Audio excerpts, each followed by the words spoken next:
Hollywood पर कब्जे की एक ऐसी जंग जिसमें अरबों डॉलर, बड़ी बड़ी हस्तियों की साख और एंटरटेनमेंट की दुनिया का भविष्य सब कुछ दांव पर था। आइए इस पूरी कहानी की परतें खोलते हैं।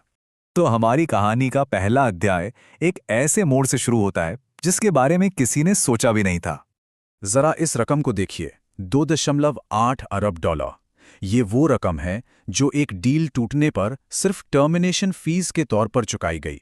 लगभग 3 अरब डॉलर, बस एक डील तोड़ने के लिए। और सबसे मजेदार बात क्या है? नेटफ्लिक्स, जो कंपनी इस डील को जीतती हुई दिख रही थी, वो असल में डील से बाहर हो गई।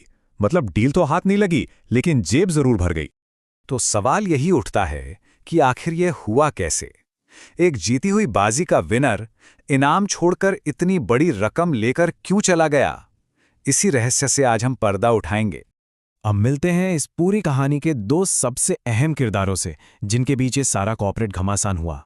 एक तरफ हैं 42 साल के डेविड एलिसन, युवा, जोशीले और कुछ बड़ा करने की चाह रखने वाले। और दूसरी तरफ हैं 65 साल के डेविड ज़स्लाव, मीडिया की दुनिया के मंजे हुए पुराने खिलाड़ी।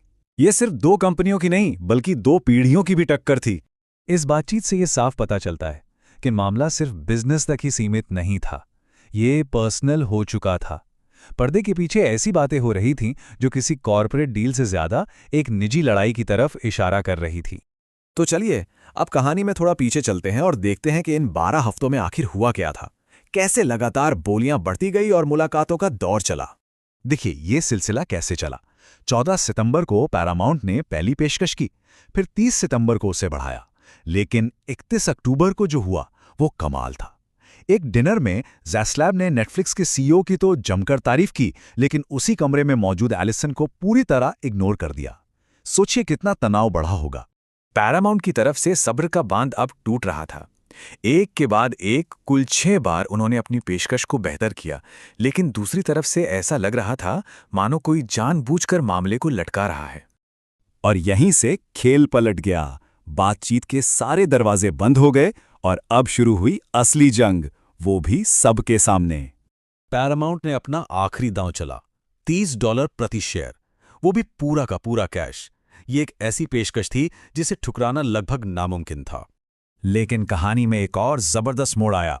वार्नर ब्रदर्स डिस्कवरी के बोर्ड ने पैरामाउंट की इतनी बड़ी पेशकश को ठुकराकर नेटफ्लिक्स के एक उससे भी कम रकम वाली पेशकश को हां कह दिया।